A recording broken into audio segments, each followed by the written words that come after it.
Hello and welcome. Think we're live. All right. Sorry for the late start, um, but we are back. Um, if you're tuning back in from last week, we did the introduction and the first chapter from Wage, Labor, and Capital. And today we're going to continue on to some of the next few chapters. Hopefully, we'll get through a decent portion of them.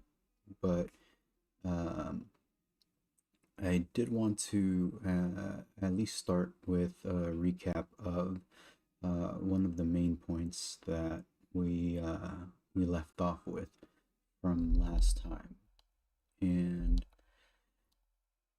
I think I think it's important to highlight the the point that was made about labor power. And if you're following me on social media, then you probably saw the um, post that I made regarding labor power and how um, uh, it's an important concept to really grasp in terms of the relationship that we have with the employer.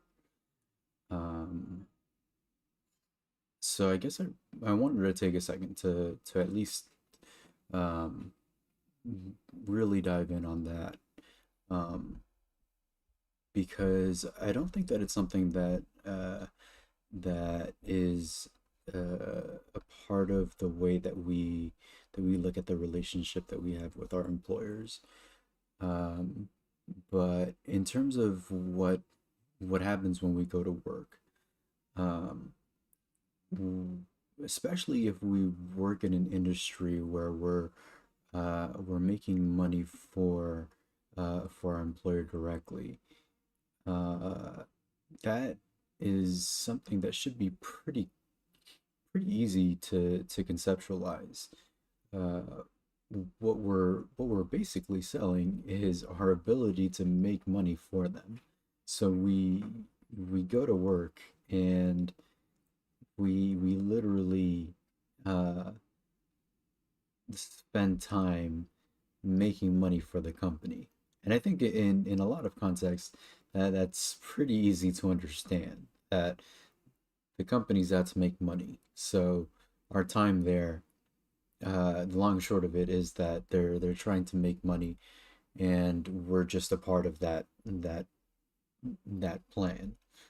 And we're part of um, the process that makes that happen for the company.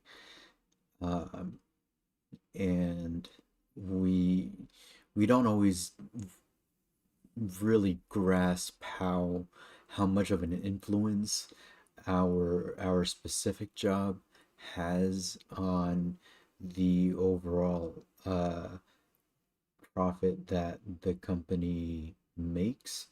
But um, the thing to the thing that does need to be understood is that the the only way that a job or a person's wage is worthwhile for a company is if that wage is less than the amount that the company is going to make for the work that employee is doing for the company.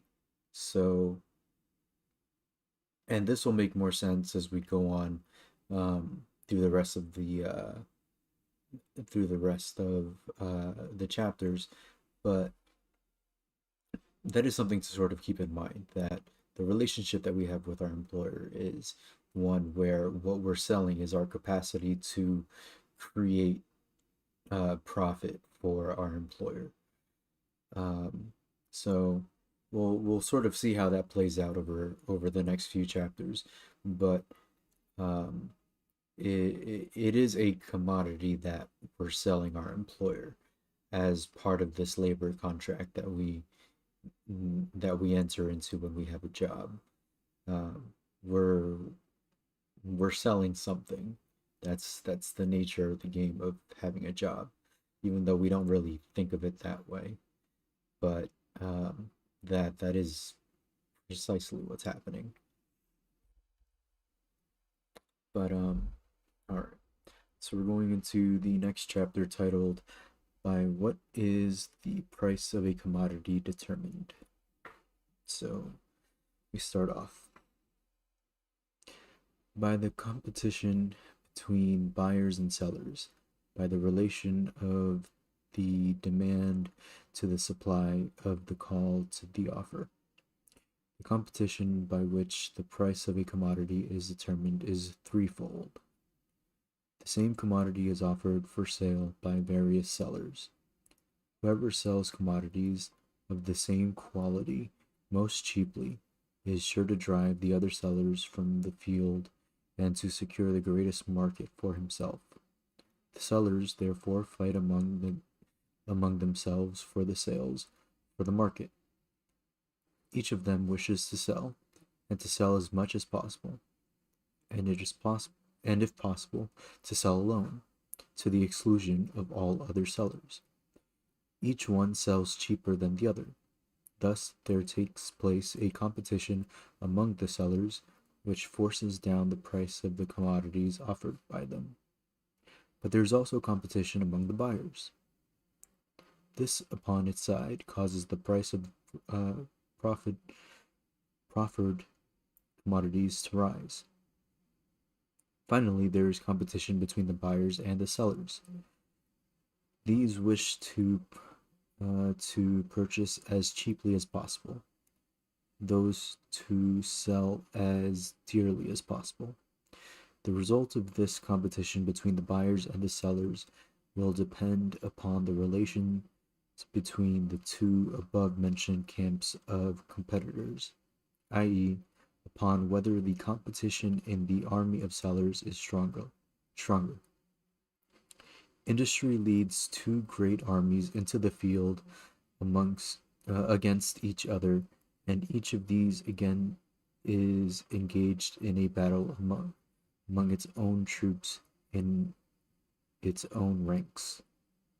The army among whose troops there is less fighting carries off the victory over the opposing host. So I'm going to pause here and kind of explain this again, because this is kind of a um, uh, confusing. What he just explained, I found to be confusing. What he's saying, what Marx just explained, was that there is competition going three ways. There's sellers competing against each other, there's buyers competing against each other, and then those two competitions that are going within competitions within each other um, go into a bigger competition where they have to compete against each other. So the idea being that whichever competition um, uh, you can think of it like this. Um, Say you have fighter A versus fighter B and fighter C versus fighter D. So A versus B and C versus D each are in it fighting till the death. And then you put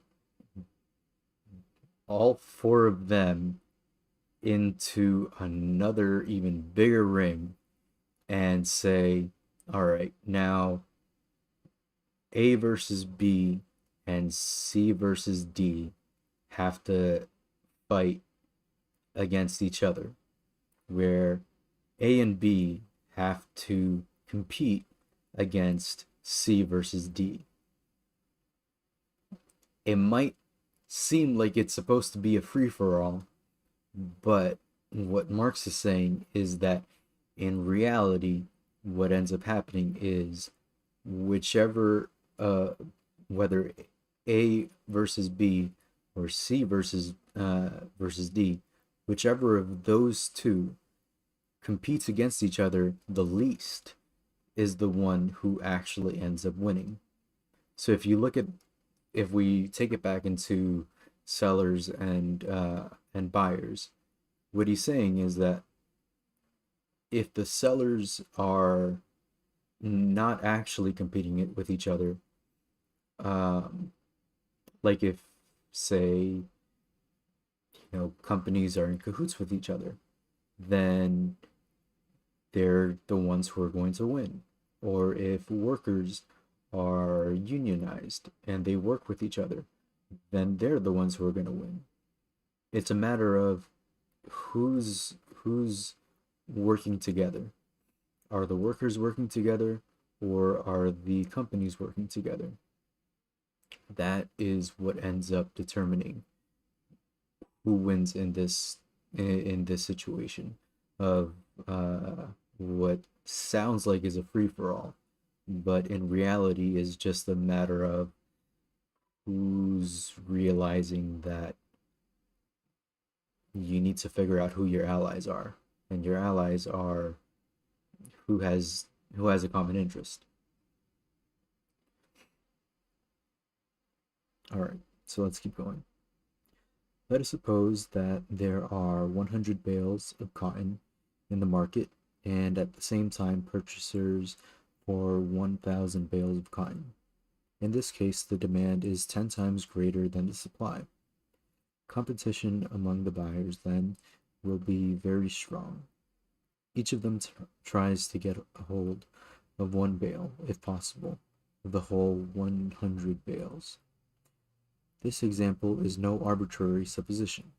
In the history of commerce, we have experienced periods of scarcity of cotton when some capitalists united together and sought to buy up not 100 bales, but the whole cotton supply of the world.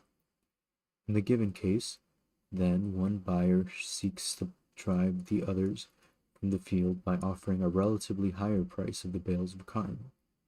The cotton sellers, who perceive the troops of the enemy in the most violent contention among themselves, and who therefore are fully assured of the sale of their whole 100 bales, will beware of pulling one another's hair in order to force down the price of cotton at the very moment in which their opponents race with one another to screw it up high.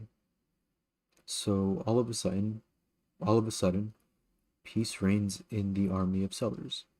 They stand opposed to the buyer like one man, fold their arms in philosophic contentment, and their claims would find no limit did not the offers and their claims would find no limit did not the offers of even the most importunate uh, buyers have very definite limit. If then the supply of the commodity is less than the demand for it, competition among the sellers is very slight, or there may be none at all among them. In the same proportion in which the competition decreases, the competition among the buyers increases. Result, a more or less considerable rise in the prices of commodities. It is well known that the opposite case with the opposite result happens more frequently.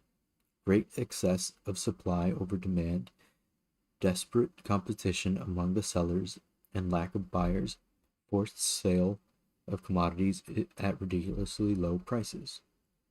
But what is a rise and what a fall of prices? What is a high and what a low price? A grain of sand is high when examined through a microscope, and a tower is low when compared with a mountain. And if the price is determined by the relation of a supply and demand, By what is the relation of supply and demand determined? Let us turn to the first worthy citizen we meet.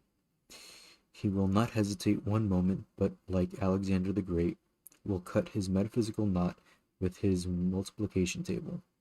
He will say to us, if the production of the commodities which I sell has cost me 100 pounds, and out of the sale of these goods I make 110 pounds, within the year, you understand, that's an honest, sound, reasonable profit.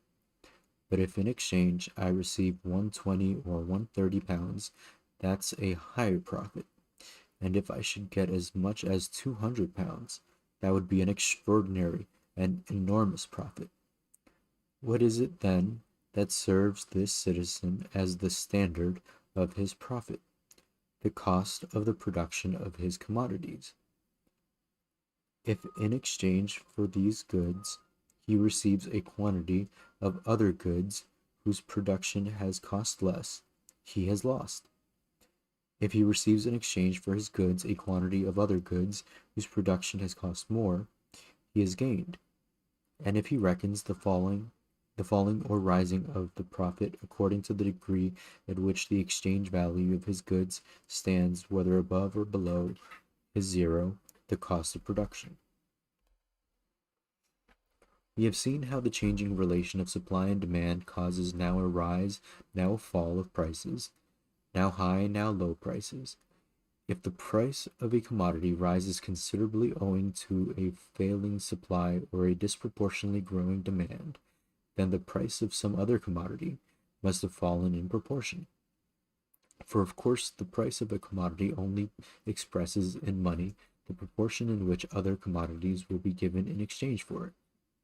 If, for example, the price of a yard of silk rises from 2 to 3 shillings, the price of silver has fallen in relation to the silk. And in the same way, the prices of all other commodities whose price has remained stationary have fallen in relation to the price of silk. A large quantity of them must be given in exchange in order to obtain the same amount of silk. Now, what will be the consequence of a rise in the price of a particular commodity? A mass of capital will be thrown into the prosperous branch of industry, and this immigration of capital into the provinces of the favored industry will continue until it yields no more than the customary profits, or rather, until the price of its products, owing to overproduction, sinks below the cost of production. Conversely, if the price of a commodity falls below its cost of production, then capital will be withdrawn from the production of this commodity.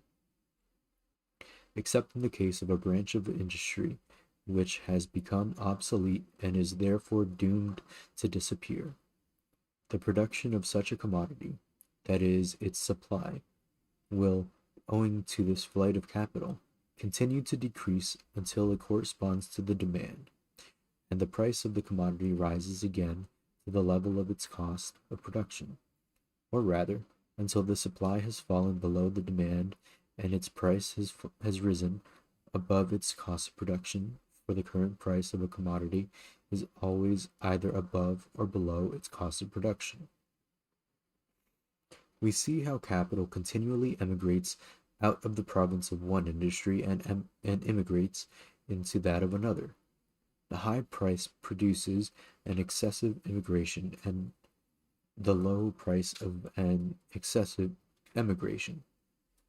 We could show, from one point of view, how not only the supply but also the demand is determined by the cost of production, but this would lead us too far away from our subject.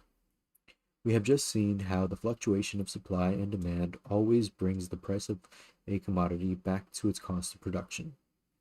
The actual price of a commodity, indeed, stands always above or below the cost of production, but the rise and fall reciprocally balance each other, so that within a certain period of time, if the ebbs and flows of the industry are reckoned up together, the commodities will be exchanged for one another in accordance with their cost of production.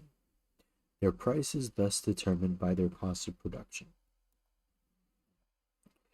The determination of price by the cost of production is not to be understood in the sense of the bourgeois economists.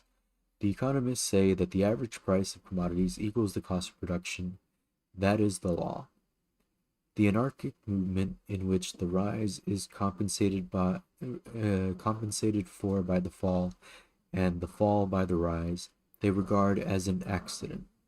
We might just as well consider the fluctuations as the law, and the determination of the price by cost of production as the accident, as is, in fact, done by certain other economists.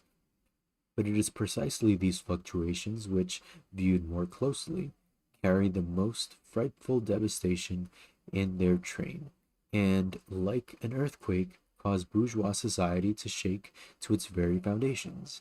It is precisely these fluctuations that force the price to conform to the cost of production. In the totality of this disorderly movement is to be found its order. In the total course of this industrial anarchy, in this circular movement, competition balances, as it were, the one extravagance by the other. We thus see that the price of a commodity is indeed determined by its cost of production, but in such a manner that the periods in which the price of these commodities rises above the cost of production are balanced by the periods in which it sinks below the cost of production, and vice versa. Of course, this does not hold good for a single given product in an industry, but only for the branch of industry. So also it does not hold good for an individual manufacturer, but only for the whole class of manufacturers. The determination of price by cost of production is tantamount to the determination of price by the labor time requisite to the production of a commodity, for the cost of production consists, first, of raw materials and wear and tear of tools, etc., i.e., of industrial products whose production has cost a certain number of work days, which therefore represents a certain amount of labor time, and secondly, of direct labor, which is also measured by its duration. All right. So that's the end of that chapter. And before we move on to the next chapter, I want to spend a second um, to talk a little bit about what he just finished with at the end there, where he says, of course, this does not hold good for a single given product of an industry, but only for the branch of industry, for that branch of industry. So also it does not hold good for an individual manufacturer, but only for the whole class of manufacturers. So it seems like he's referring to this being a feature of macroeconomics. So yeah, you're not gonna see this being something that a particular business is going to be be able to recover from if they um, if they're put out of this. Well, obviously they're not going to recover from this if they're put out of business because of this feature. But yeah, it's something that is it looks like what he's saying is that these rises and falls um, that happen in the industry, um, they're features of to be understood um, in macroeconomics. So they're not really things that, like, as a small business owner you would really be able um, to keep up with or really understand if you were just trying to get by with your business on the day to day. I mean, you can try, but um, yeah, it's kind of beyond that. Um, but I hope it made enough sense. Um, but yeah, if any questions come up, then definitely put them in the chat. I can definitely see if questions come through, so definitely just type them in there if any do come up. But we'll go on to the next chapter.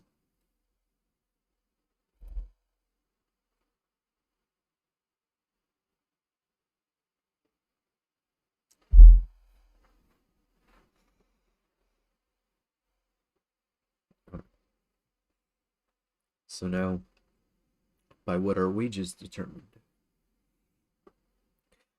Now, the same general laws that regulate the price of commodities in general naturally regulate wages, or the price of labor power.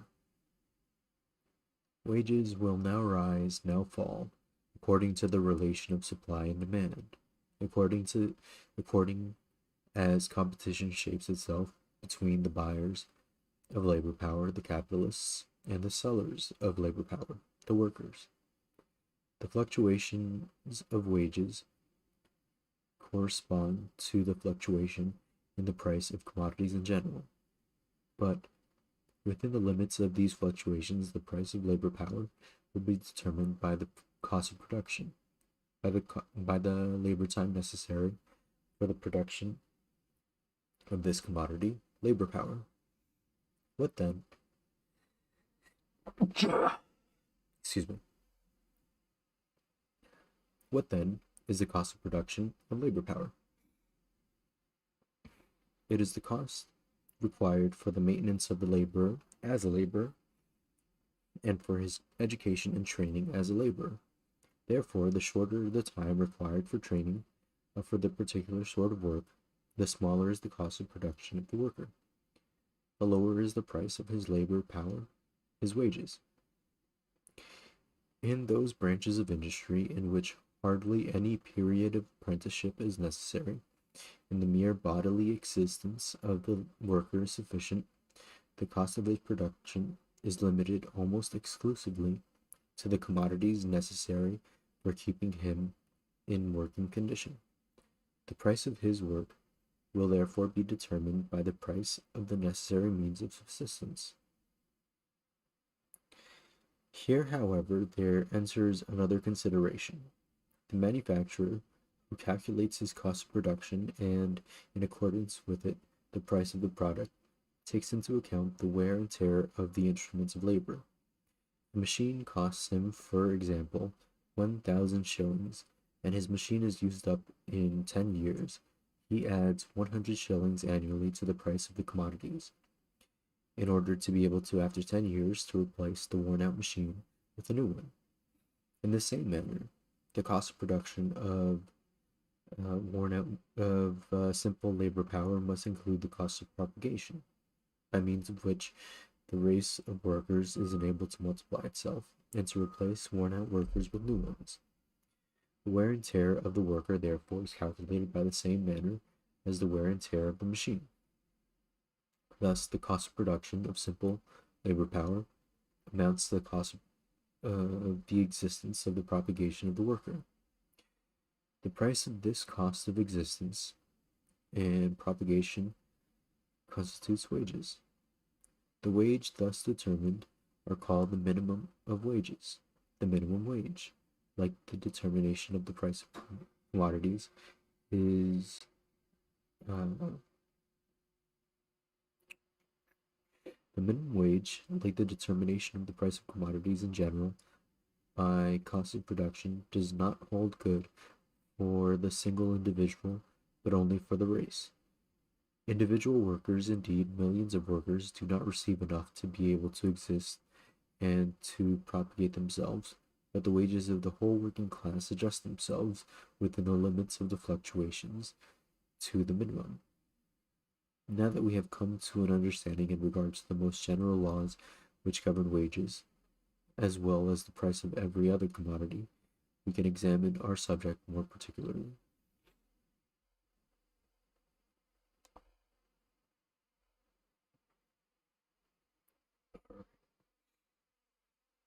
So now we're going to go to the next chapter.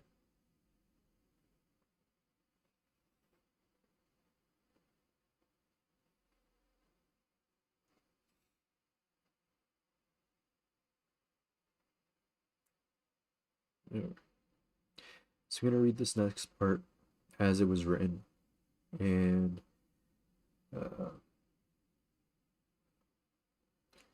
there's a part here that, full disclosure, first time I read it, sounded a little racist, but after reading it a couple of times, I think I kind of feel like it's a sleight of hand, and uh, I don't know. We can talk about it after the chapter, but if it's something that um,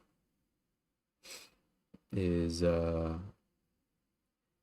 yeah, if you guys have comments, then definitely put them into the chat. But yeah, we can talk about it afterward. So this chapter is titled "The Nature and Growth of Capital." Capital consists of raw materials, instruments of labor, and means of subsistence of all kinds, which are employed in producing new raw materials, new instruments, and new means of subsistence. All these components of capital are created by labor, products of labor, accumulated labor. Accumulated labor that serves as a means to new production is capital. So say the economists. What is a Negro slave? A man of the black race. The one explanation is worthy of the other. A Negro is a Negro. Only under certain conditions does he become a slave. A cotton spinning machine is a machine of spinning for spinning cotton. Only under certain conditions does it become capital. Torn away from these conditions, it is as little capital as gold is itself money, or sugar is the price of sugar. In the process of production, human beings work not only upon nature, but also upon one another. They produce only by working together in a specified manner and reciprocally exchanging their activities. In order to produce, they enter into definite connections and relations to one another, and only within these social connections and relations does their influence upon nature operate, i.e., does production take place.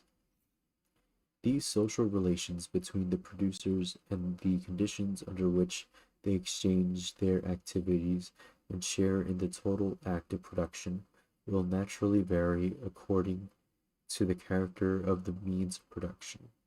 With the discovery of a new instrument of warfare, the firearm, the whole internal organization of the army was necessarily altered. The relation within which individuals compose an army and can work as an army were transformed, and the relation of different armies to another was likewise changed. We thus see that the social relations within which individuals produce, the social relations of production, are altered, transformed with the change and development of the material means of production, of the forces of production. The relations of production in the totality constitute what is called the social relations society, and moreover a society at a definite stage of historical development, a society with peculiar distinctive characteristics. Ancient society, feudal society, bourgeois or capitalist society are such totalities of relation of production, each of which denotes a particular stage of development in the history of mankind.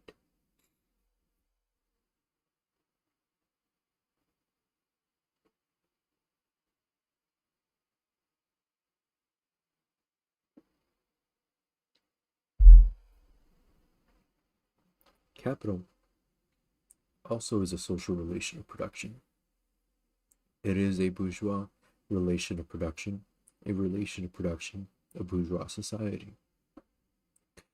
The means of subsistence, the instruments of labor, the raw materials of which capital consists, have they not been produced and accumulated under given social conditions within definite social special relations?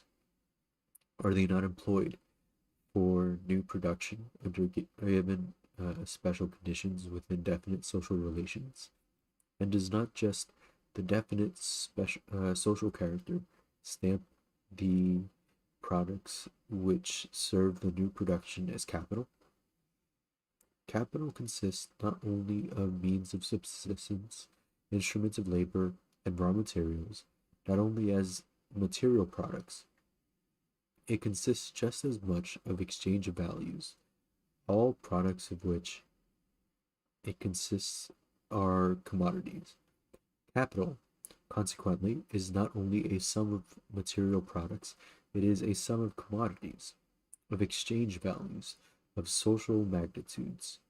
Capital remains the same whether we put cotton in the place of wood, rice in the place of wheat, steamships in the place of railroads, provided only that the cotton, the rice, the steamships, the body of capital have the same exchange value, the same price as the wool, the wheat, the railroads in which it was previously embodied. The bodily form of capital may transform itself continually, while capital does not suffer the least alteration. But though every capital is a sum of commodities, i.e., of exchange values, it does not follow that every sum of commodities of exchange values is capital. Every sum of exchange values is an exchange value.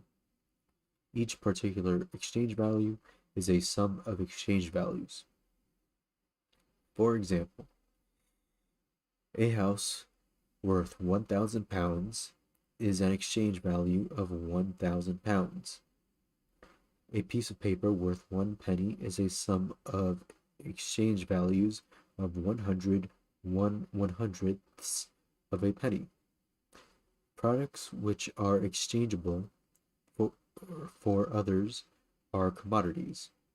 The definite proportion in which they are exchangeable forms their exchange value, or, expressed in money, their price. The quality of these products can have no effect on their character as commodities, as representing an exchange value, as having a certain price. Whether a tree be large or small, it remains a tree.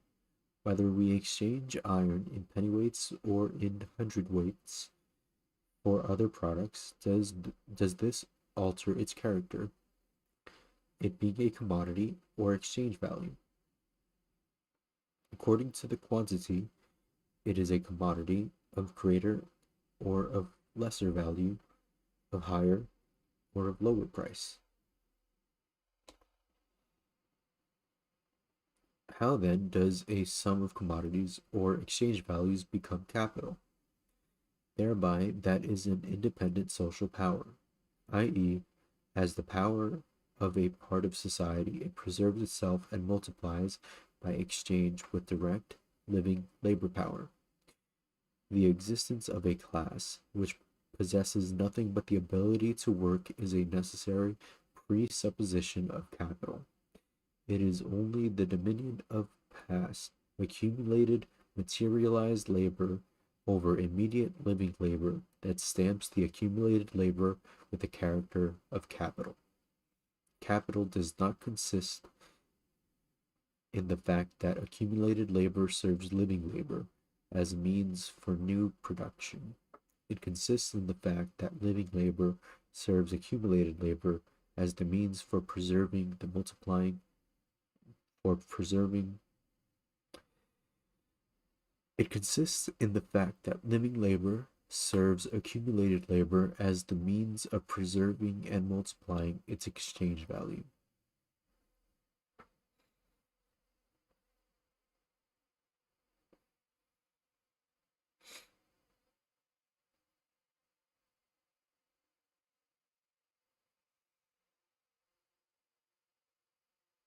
So I think that's the end of this chapter. And I think that's where we're going to stop for today. I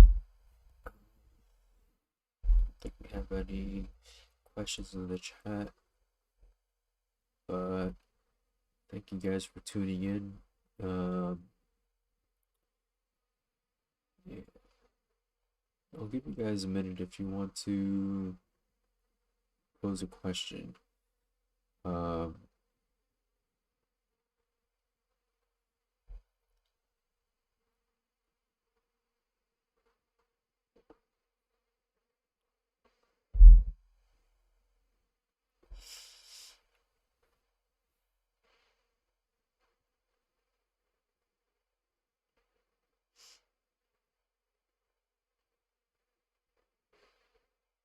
Yeah, sorry guys.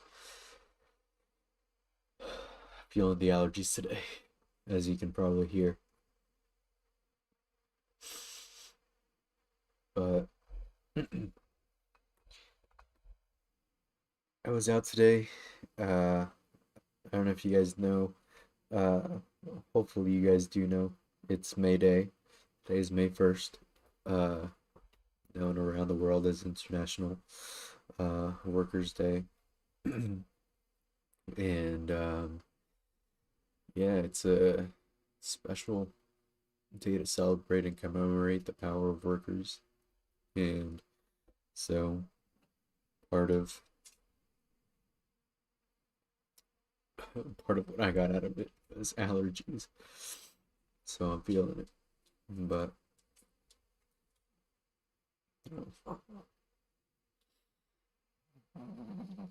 see, last week you guys missed out on this.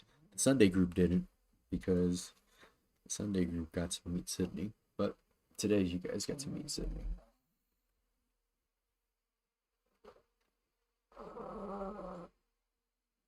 That's Sydney, and behind her is Molly, laying down, being lazy. And Sydney's camera shy.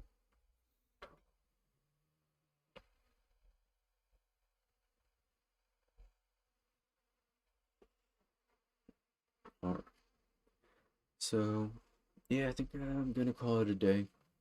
We'll be back next Saturday. And next Saturday we should be back at the 6 p.m. time, start time. Um, but yeah, good stream, guys. I hope you guys are enjoying it and feel like you're getting something out of it. And see you guys then.